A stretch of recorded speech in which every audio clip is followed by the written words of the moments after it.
It is a great honor and a privilege to introduce Jeanette Mey. Your maiden name was Klugman, and you were born in Germany. Yes. And here we in Beit Vegan in Yerushalayim. Yes. And it's such a privilege to be with you, Jeanette. Well, okay. It's a privilege for me to speak. I really am not a speaker for an audience, but I try my best to make myself clear. My name is Jeanette Mey. My maiden name was Klugman, Jeanette Klugman. My parents, Moritz and Bertha Klugman, come from Nuremberg. I was born in Nuremberg in 1931. My mother was from Frankfurt. She was an Eisenman, and she married my father, my late father, and moved to Nuremberg, where I was born. I'm the youngest of five. We were five siblings. Unfortunately, I'm the only one left. My brothers, I had three brothers older than my sister, and I'm the youngest. Now, just by the way, my oldest brother was 10 years older than me, and he actually only died at the beginning of the corona. But he did not die of corona, but he was always my source of information. Whenever I was debating, did we do this or did we have this minhag, I used to call them, and I really miss all my siblings, but that was very important for me. And he died at the age of 99, and he was completely lucid, and he knew could fill in with all the answers. Anyway, so I was just about 7 years, not quite 7 years old, when Kristallnacht took place, which I remember. I do remember the Gestapo coming, knocking at the door, and I don't think my father was there at the moment when they knocked at the door, but they came in and they just smashed everything. Took a chair and threw it on the floor, and it cracked into pieces. Then they took all the furniture with the crystal and the silver, and they just turned it over. And everything was on the floor, glass and broken. They took a sink, which I think we used for washing outside of the dining room. They just took it and took the bottom and sort of turned the pipe, and that we couldn't use that anymore. So all that I do remember. And then I think my father must have just come home, and the Gestapo started roughing him up. And my sister, who was 4 years my senior, she had the courage to say, "Don't you dare touch my father." It was remarkable that she was able, that I don't remember that she said, but they told me that she said. And I think for a 12-year-old to get the courage to do that is quite amazing. And I do remember that the Hitler youth used to walk around on the street, and not that I could say that they put too much fear from my parents' side or from my family to make too much fear, but I do remember them walking with these Ku Klux Klan hoods, and we would try to stay away from them. Across the street from our house was a 2 or 3 family. I think every floor had a family. I think not more than 3 families. I don't think they were Jewish. We had a huge park. It was called Rosenau. Rosenau is like roses. And I'm sure that my mother used to take us there, but I don't remember that much, but I knew that was park, and we used to go there. Now, I remember the name of the street that we lived. I don't remember the name of the actual house number, but I can show you a picture of my mother, my late mother, and my 2 brothers, only 2. The third one, the oldest one that I talked about before, he was probably in the yeshiva in Frankfurt, because he went for a while at the beginning to yeshiva. And that's my sister, and the little girl is me. And how old are you in this picture? I was maybe 4 or 5. I don't remember. I really don't remember. But I know that that was the house that we lived in. Yeah. Can you see it? It's a beautiful picture. Okay. And can I just ask, the school you went to, was it a Jewish school? Yes, but I was there a very short time, because I started probably when I was 6 and something, in September, and maybe less than a year that I went there. But I do remember, I don't remember, but I know for a fact I must have been born left-handed. And in Europe, in Germany especially, they didn't approve of anybody writing with their left hand, and they did switch me. So I write with my left hand, but I am more ambidextrous. I prefer using my left hand for a lot of my things that I do, sewing and cutting or whatever. But that was the policy. Nowadays they don't do that. And Jeanette, can I ask, what did your father do? My father was in a business with his brother, late brother, called Bristol. They made brushes, very fine brushes for paint, for painting and for cosmetics.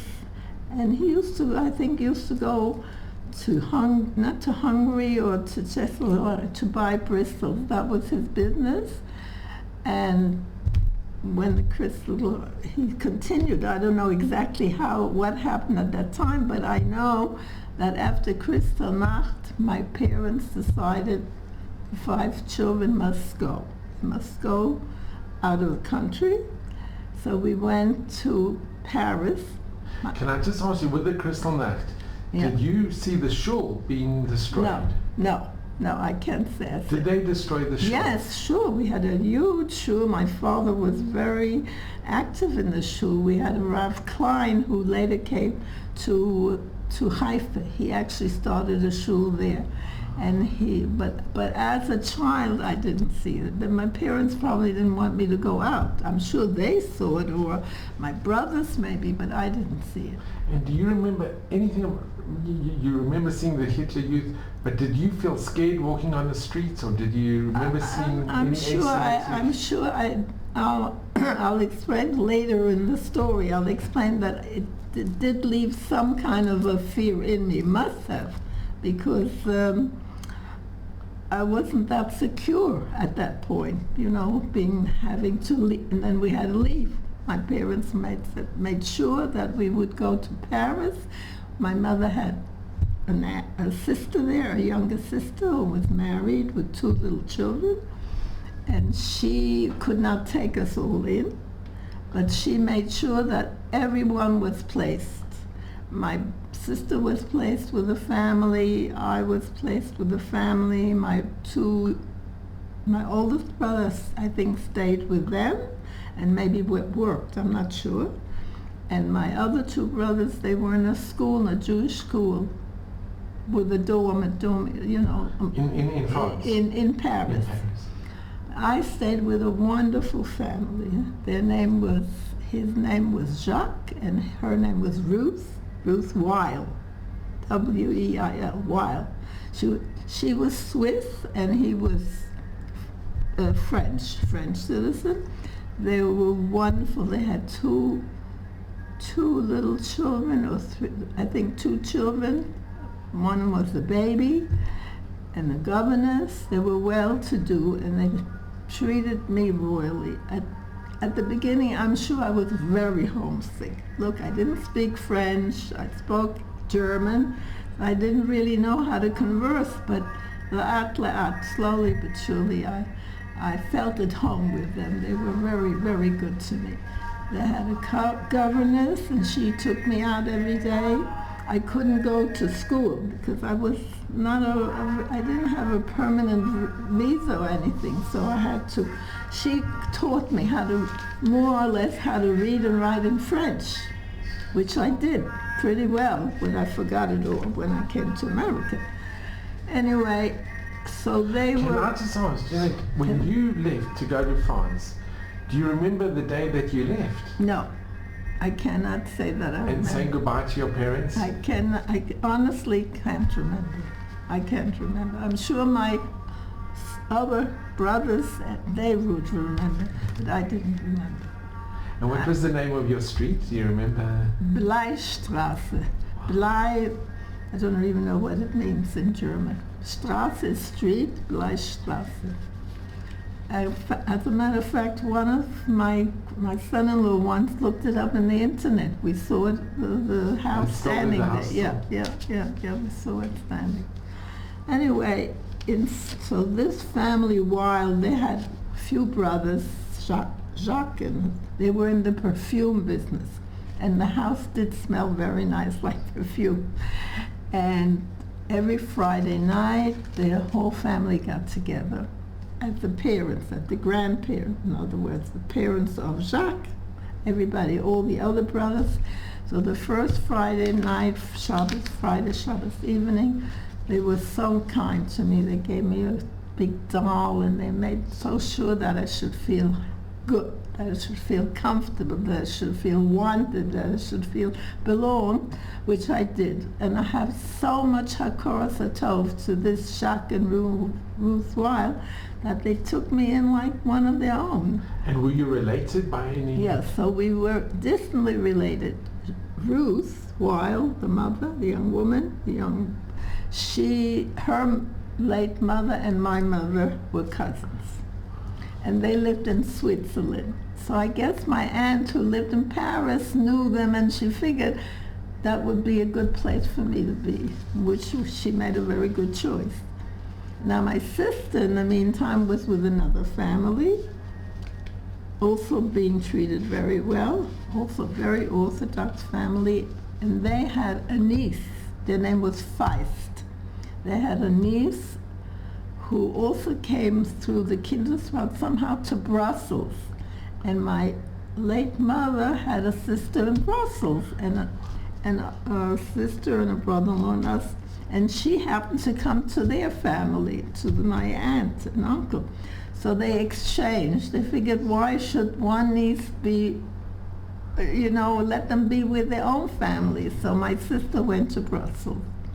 From France, from Paris to Brussels, where she stayed, and she later on went to England to meet, I'll tell you.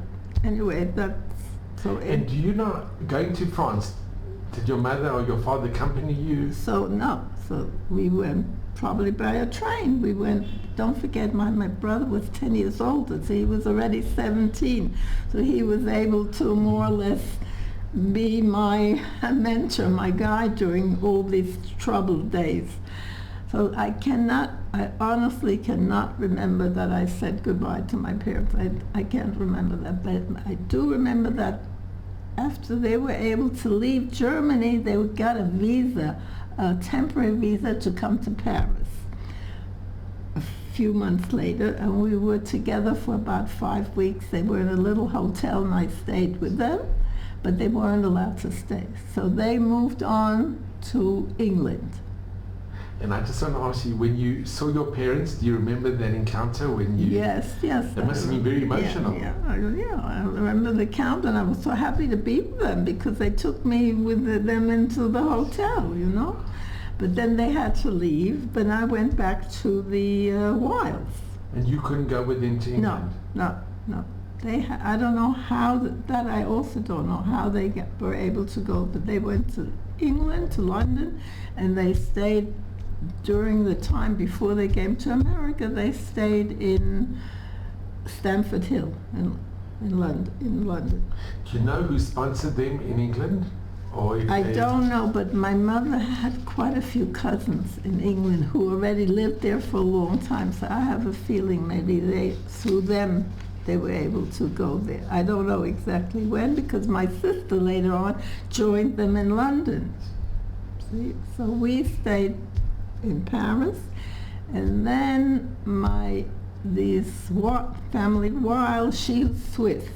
So in the summer, she was able to go with the children and her husband to Switzerland, for her parents were there. But they weren't allowed to take me along because I'm not a Swiss citizen, and I had no legal way of going to Switzerland with them. So I was provided with another family. So I went to a family, Goldschmidt. They were also very nice to me.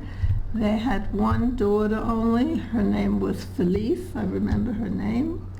And she was about 4 years older than me. And they were very nice to me. So during the summer months, I must have stayed with them.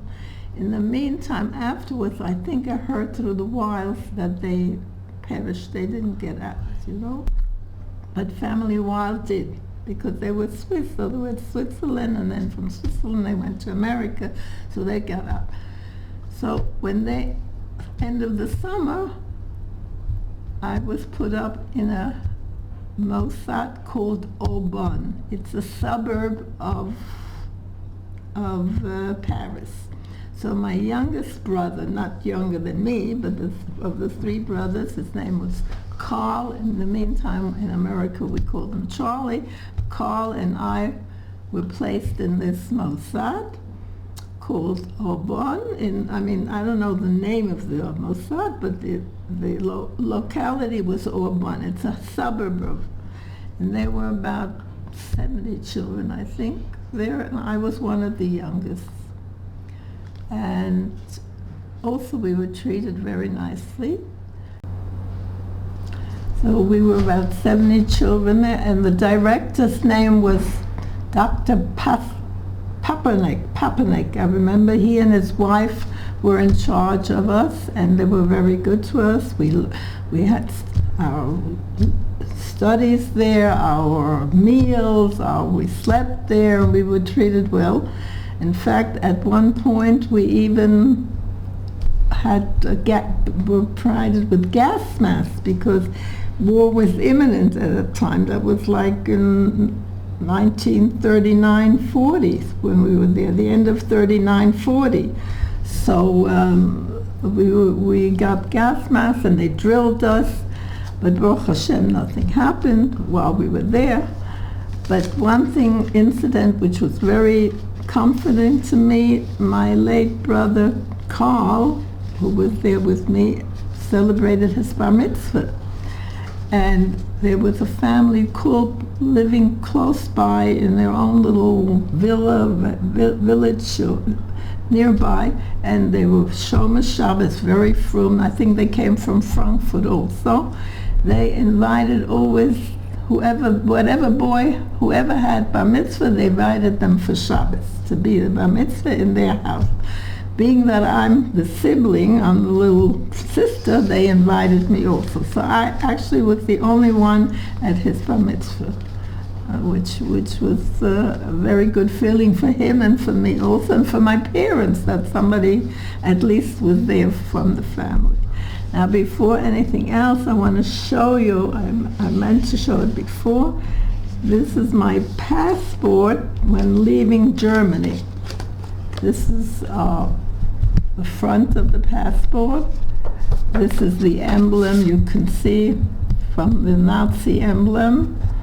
And this is me taken just, I guess, before when they took the picture of the passport. And I actually had the original, which I gave over to the Holocaust Museum in Washington, and they photostated for me. So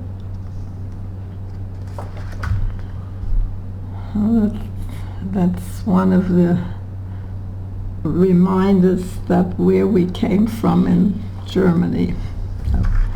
And what's interesting, it's got a J on the... Yeah, Judy, everything Jude.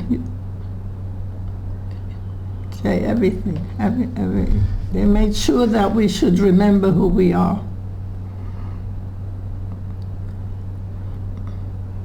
But Baruch Hashem, I can say in the home also, everything was run on a very, I don't know how frum, but we were frum, we kept our tradition. There was all these years throughout, going from France and then later to America, we all stayed very, very firm. My parents were very Orthodox, and so all my siblings. You could always keep Shabbat and kashrut. Always. No problem. Anyway, so then this was from the late 39 to around May 40. My mother, she was one of 6 children. So one of her brothers left Germany from Frankfurt at a very early, in the 1920s, 25, I think 1925, because my late grandfather, who never knew, he wasn't living when I was born, he was in the grain business. So my uncle, his name was Gustav, also same name as my late husband, Gustav. He went already very early in the 1920s to America, and he established himself there, and he moved to Kansas City, Missouri, and he was, at the end, he became a vice president of a very big grain company called Continental Grain Company.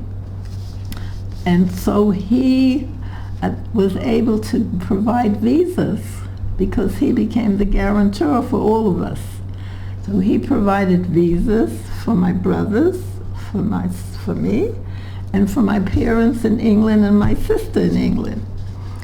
So we left Paris on a boat in Cherbourg. We left on a luxury liner, I remember, and the name was called Champlain. It was a French luxury liner, and my brothers and I, we left on that boat. Do you remember the date when you left? No, I don't. Or roughly which month it was? But I remember we were all very sick. That I remember. But was this before? That was in 1940, May 1940. May 1940. Which was just at the brink. And on the way home, on a return voyage, we heard that the boat, the big luxury liner, was torpedoed and sank. On the way back? On the way back, yeah, that way. What a nice. Yes, so Baruch Hashem, we arrived. I also can't say I remember arriving in Ellis Island, but we arrived, and my father's younger brother by a year or two was already also from Nuremberg, already was there with his family in Washington Heights up in New York, and they were notified that we were coming, so they picked us up and we came to their house for the first few days, and then we learned 2 or 3 days later my parents arrived from England. And how long hadn't you seen your parents? We left end of November 38. Then they came for a very short time, brief period, maybe 4 or 5 weeks to Paris, and then May 40. So it's about a little more than a year and a half, right? And when you saw your parents, it must have been extremely emotional. Yeah, and I think for my parents, it must have been very hard for my parents to leave our 5 children, sending them away. I can imagine.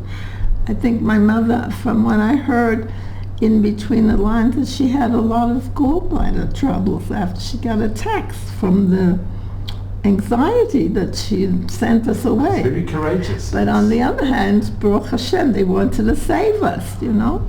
So Baruch Hashem, they managed to, because this uncle of ours, we have so much hakaras hatov. You have to have so much hakaras for that. And I have so much hakaras hatov to this family while that what they did for me, they made me feel like part of like as if they were part of their children, you know. There was, we kept contacting them all the time, and she became an almana, and she lived here on Rehov Ramban, and my husband and I used to visit her a So they lot. survived. Yeah, she survived because she was Swiss, And they went to Switzerland. you know. So she And survived. can I ask, what about Jeanette, your parents, other parts of the family, uncles and aunts, and that were in Germany? So fortunately, everybody survived except this aunt who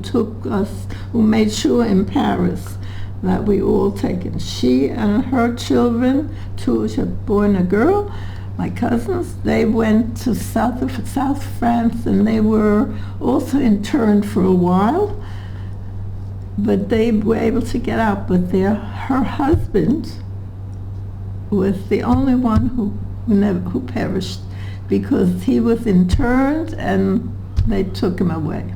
So she became an almana with the 30, she was 32 maybe even, yeah. So she later came after the war to America.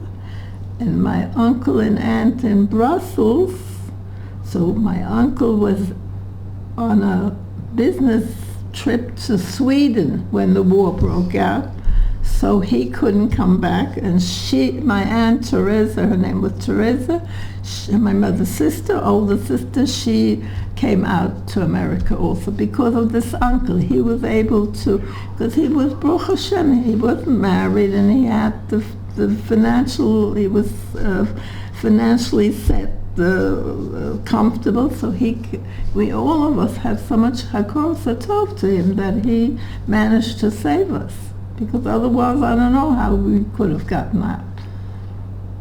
So the majority, Baruch Hashem, the majority of your family survived.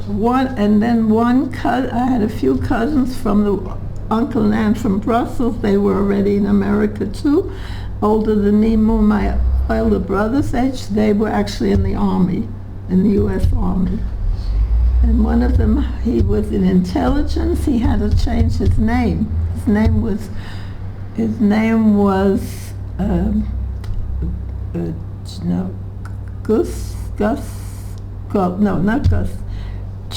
Carl. His name was Carl Goldschmidt, but he had to change his name to Jack Gordon because they sent him to Europe during the war. That he wasn't allowed to be, have a Jewish name. Another son of this family, Goldschmidt, he was in the army and he got killed by a mine in France or in Germany. So those were the two casualties, my one uncle and one cousin. But otherwise we all, Baruch Hashem. Hadullah Hashem. And Jeanette, can I ask, when you were in France, did you have communication with your parents via letters or? Maybe my brothers did, but I didn't. Don't forget, I hardly knew how to write. I was just, I lost my German because I had to speak French. And I learned my German vocabulary, as far as writing goes, written German wasn't that much, but my brothers, my aunt, I'm sure. I mean, they knew that I was taken care of. And how did you feel, such a young girl, being separated from your parents?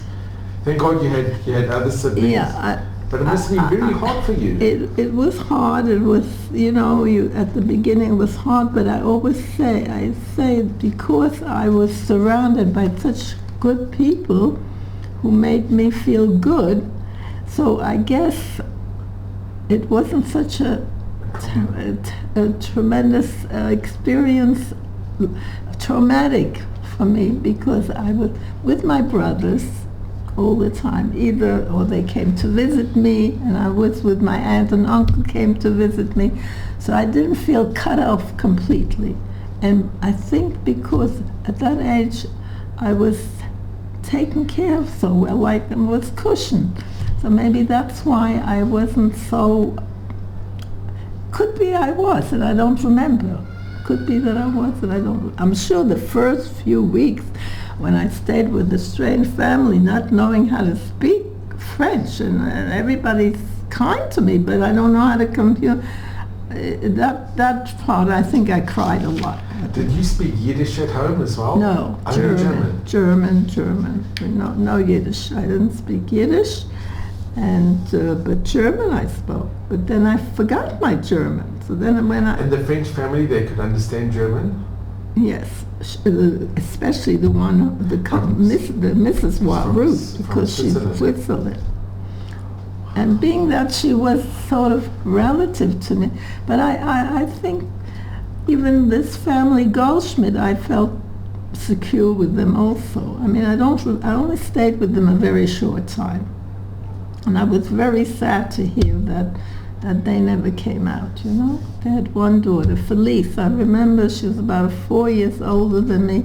They were very good to me.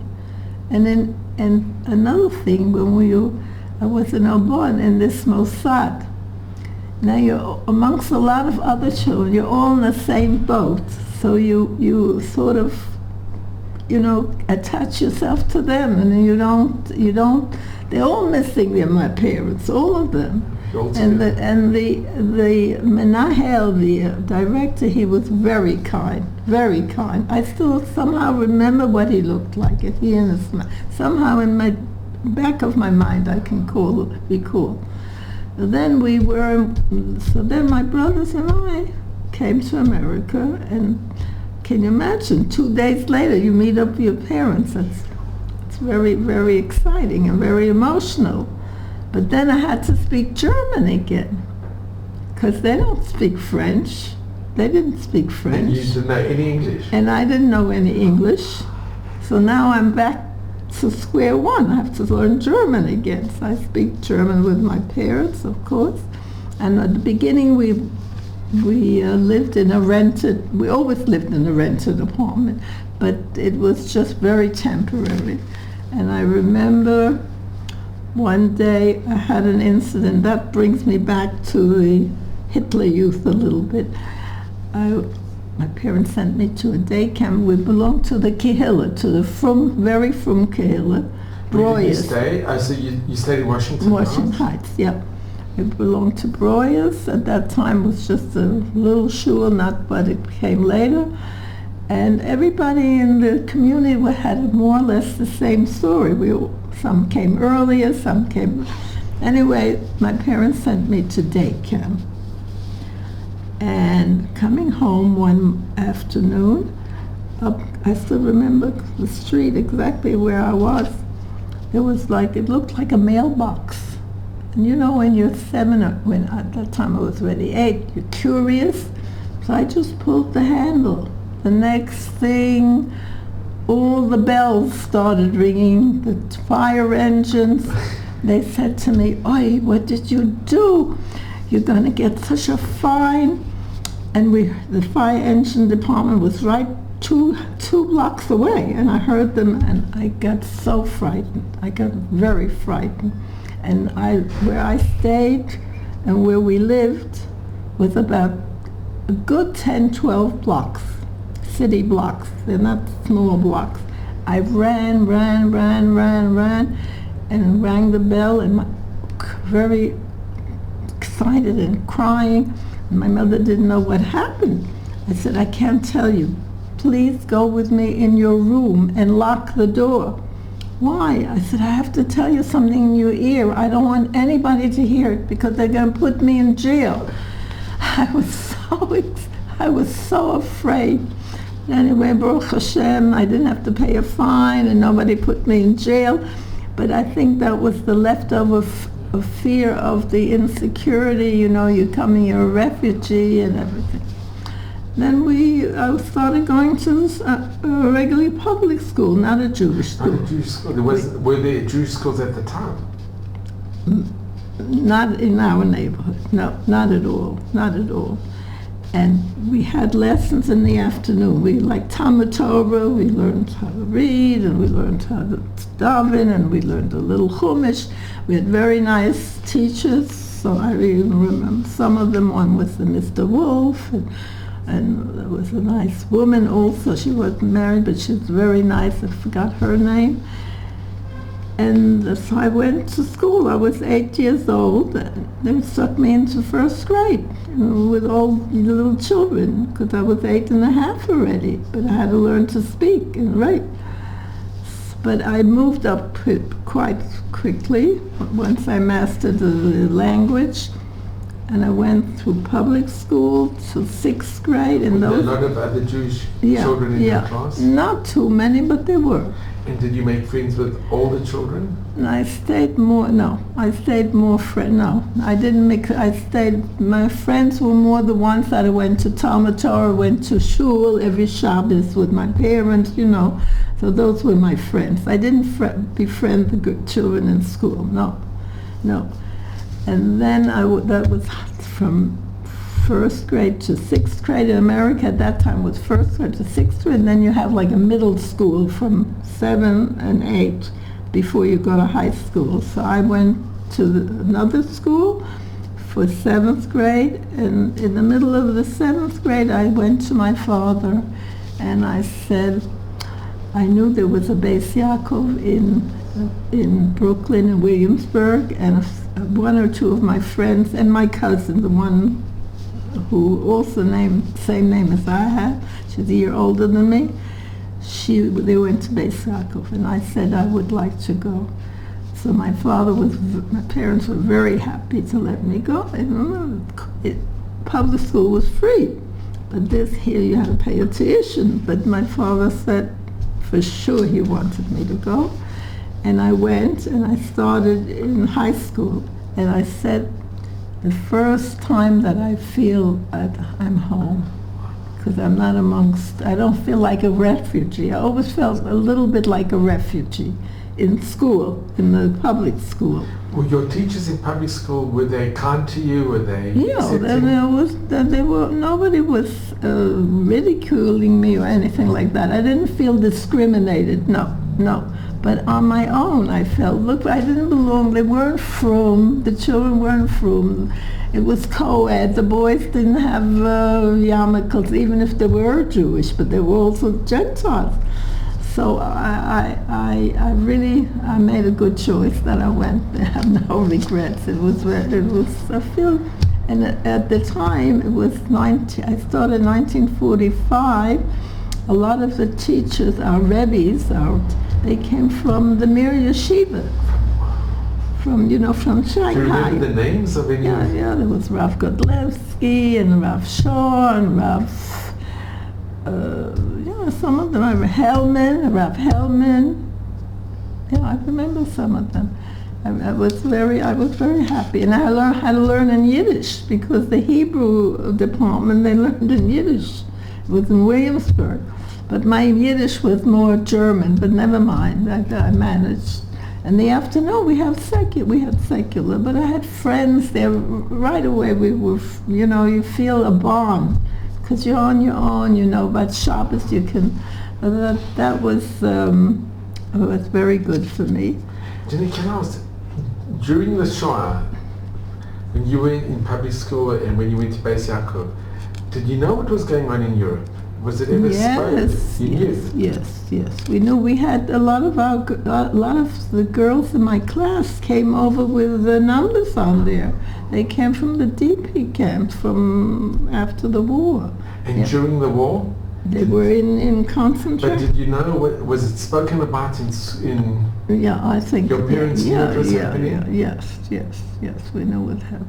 The only thing which people were a little bit misled with President Roosevelt. They thought that he really didn't help much at all. Not at all.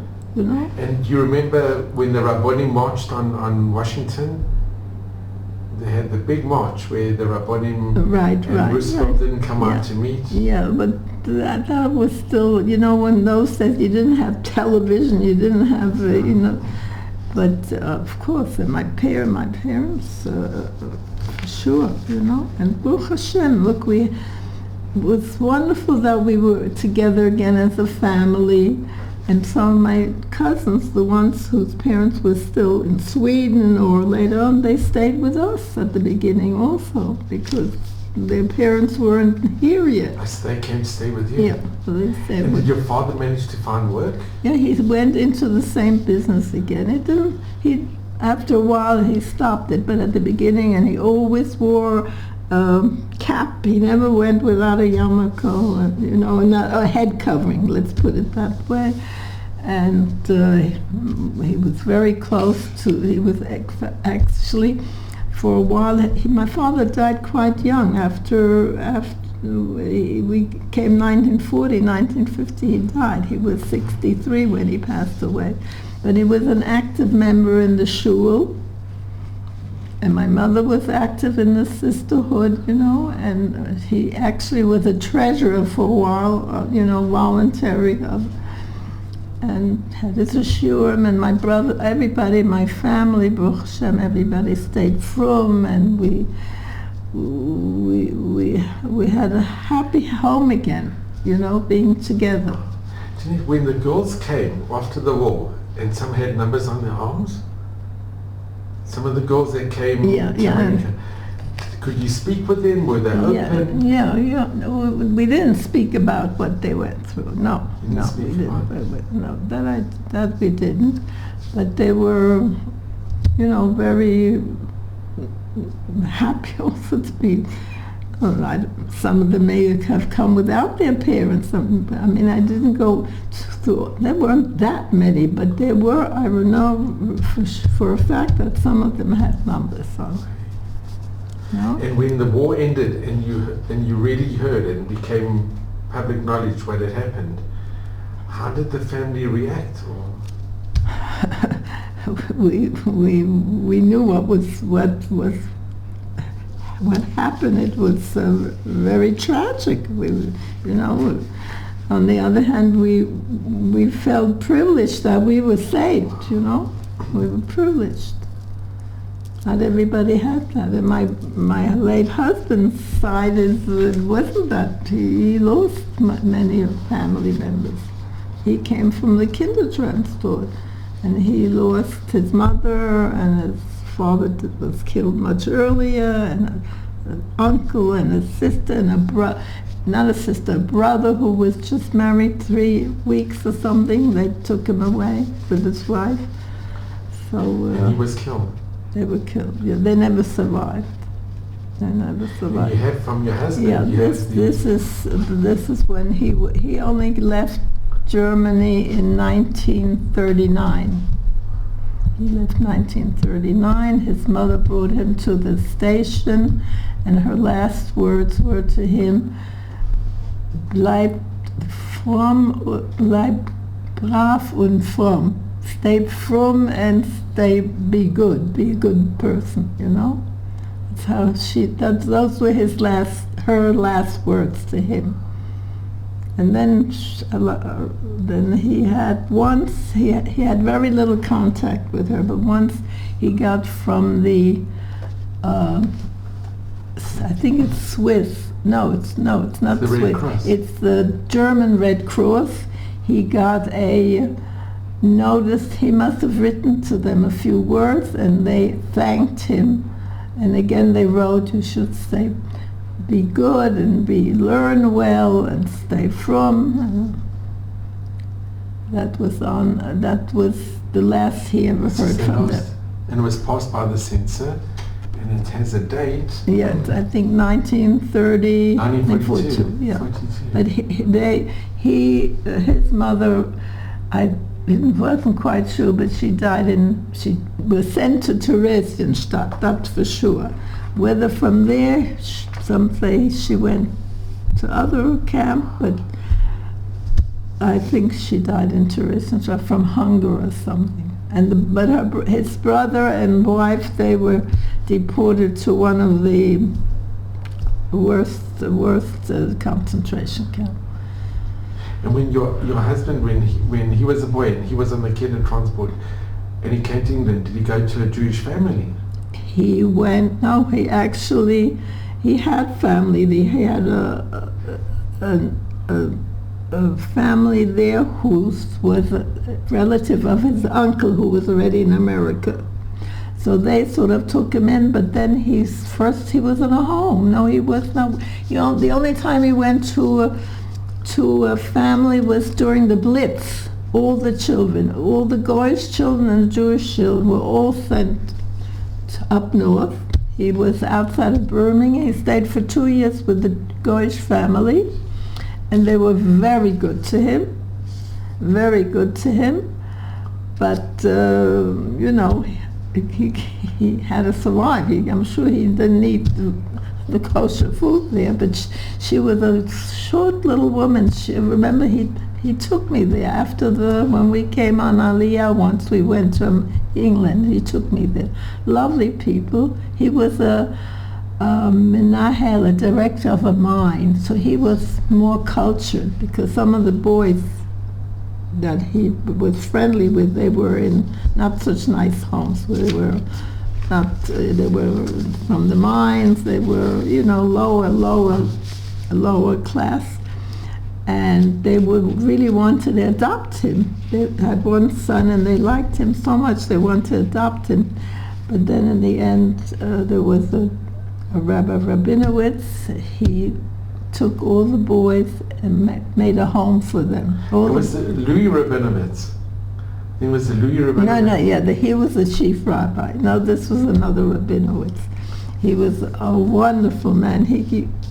We met up with him very interestingly a few times, and he came to Israel to live in Beit Vegan much later, and somehow we caught up with them. He was so happy to see that some of the boys were still from and everything, so he established a little, there were maybe about 15, 20 boys, something.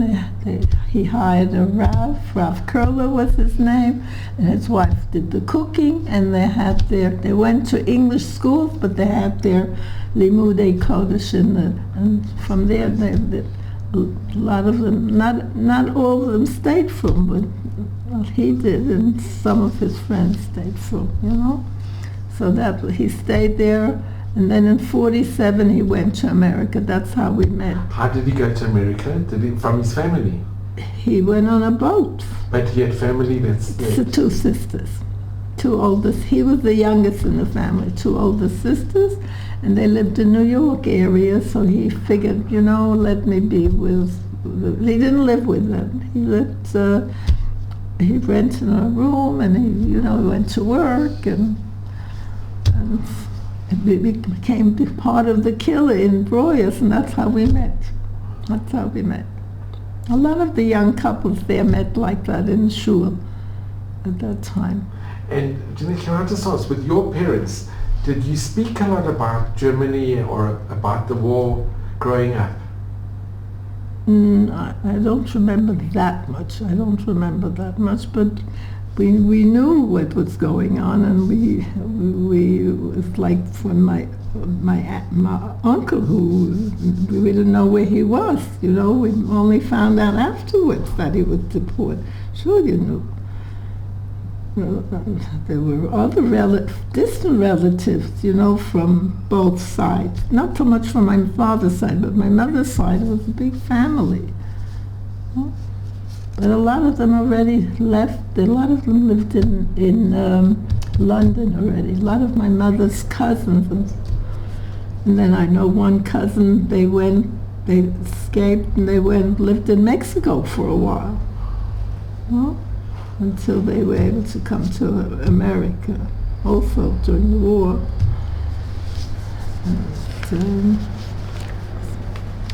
So, we have to be grateful to my parents that they had the foresight to send us out, not to stay behind.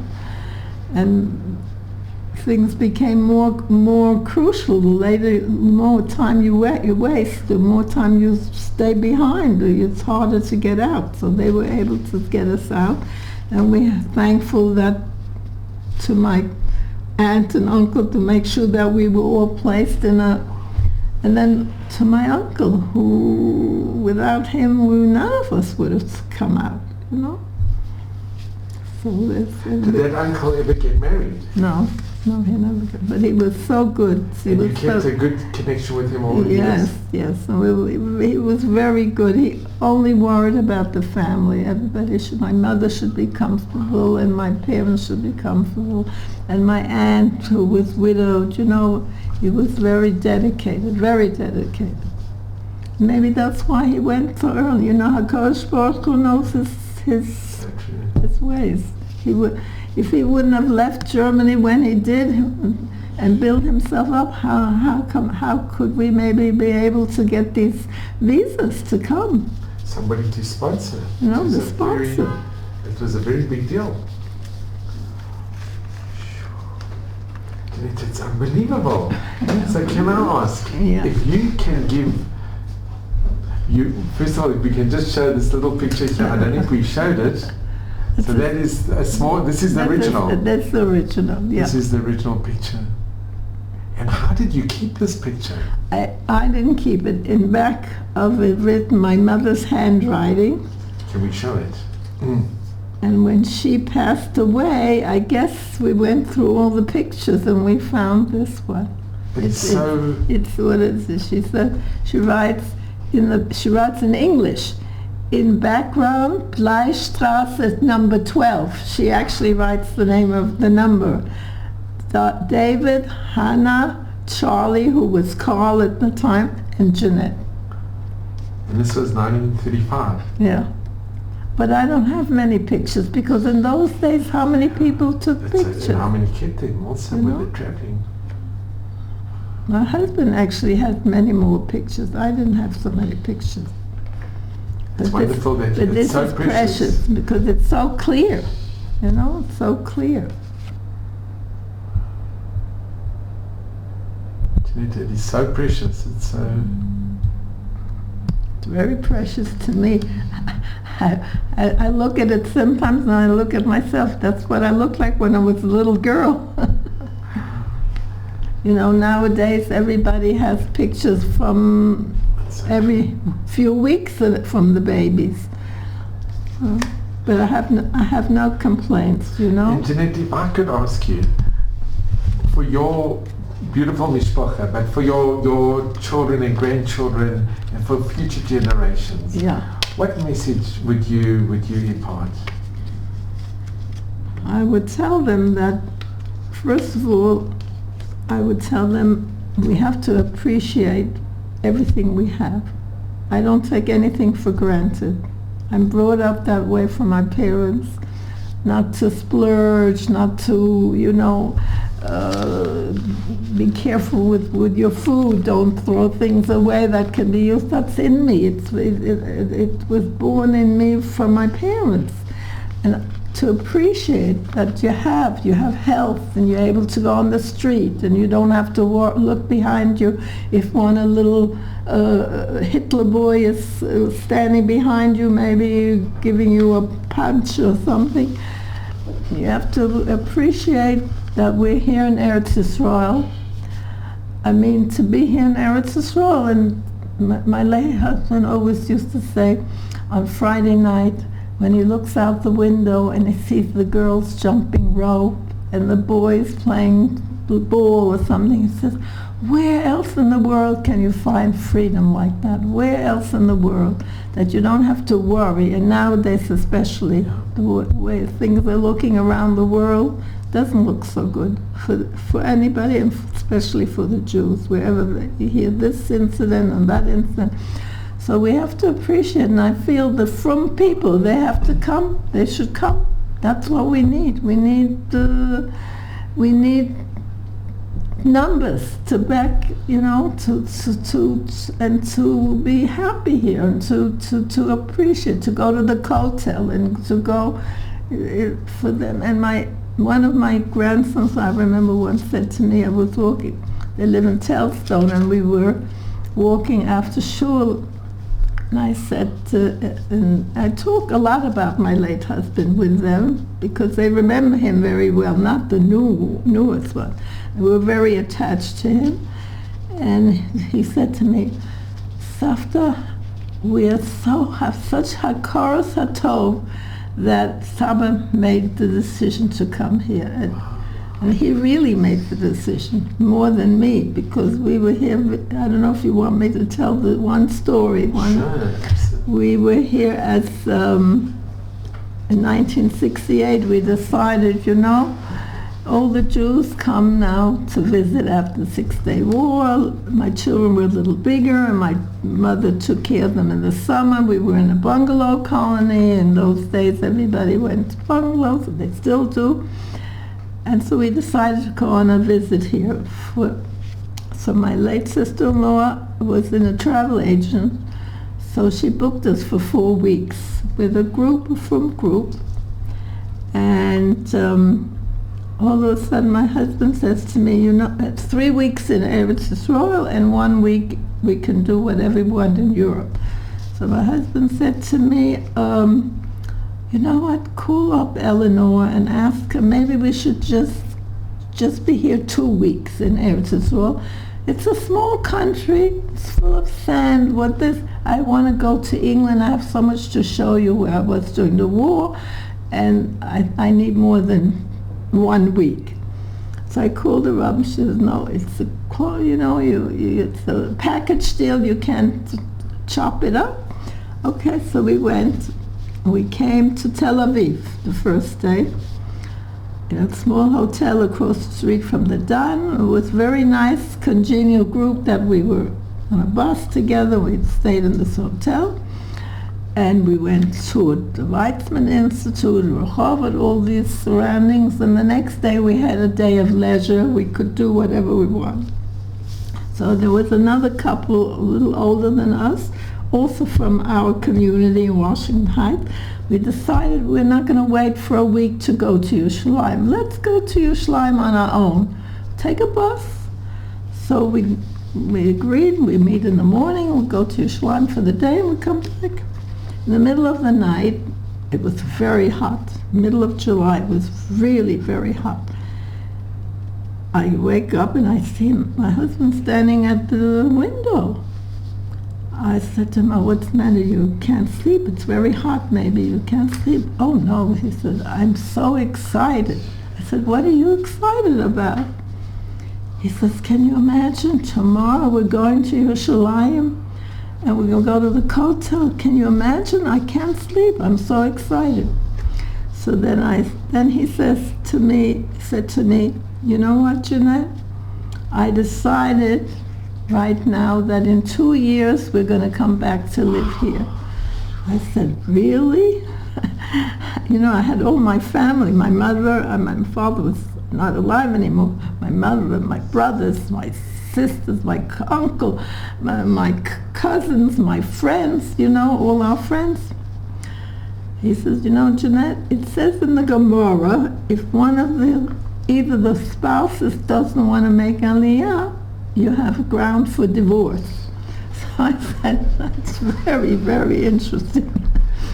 But anyway, we went to Yerushalayim and we were back 2 years later on Aliyah. And being at the Kotel for the first time? Yeah. Sure. The way I said I felt at home in going to Beis Yaakov school, he said it's the first time I feel at home. The first time in my life I feel at home, he said to me. And he was happy here? Very happy. My husband had a very good sense of humor.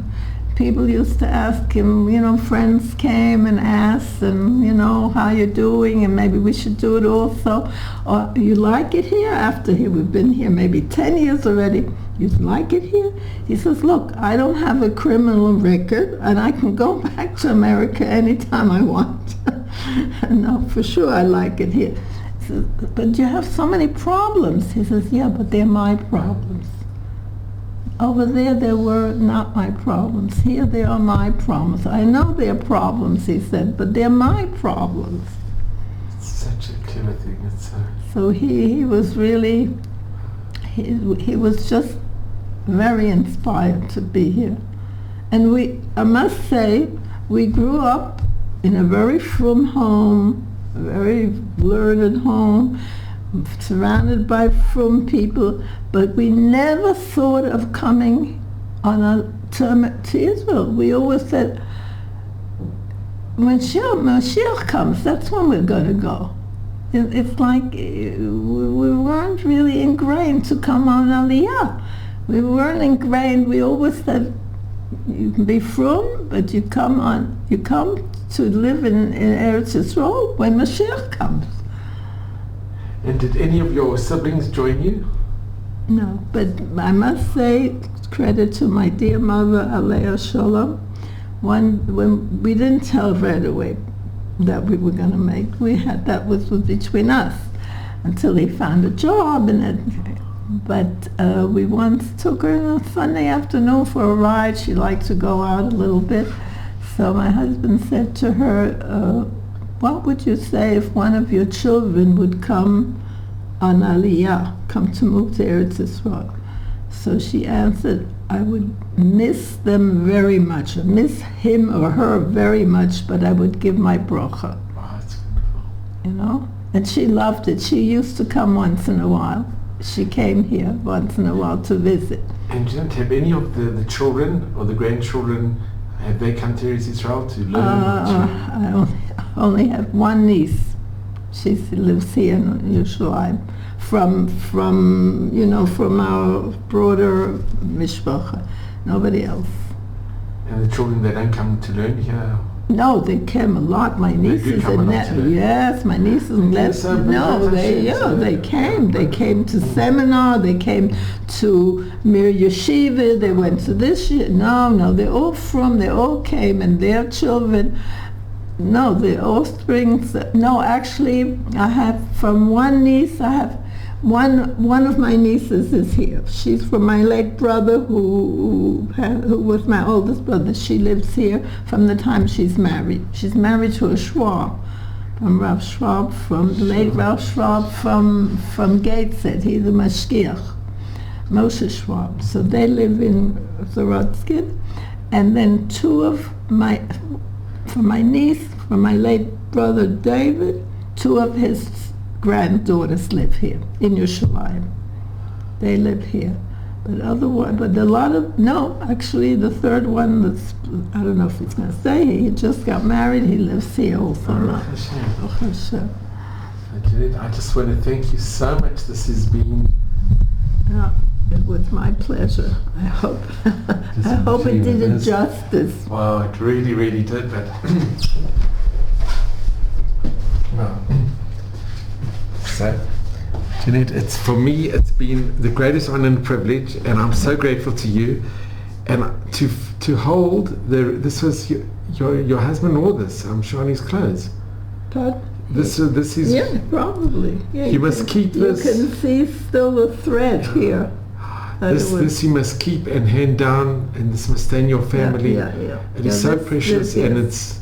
This I don't give up. And I have quite a few pictures, and from my late husband's family also, you know. Well, Jeanette, I'm so grateful to you, and it's been the biggest chut really to hear.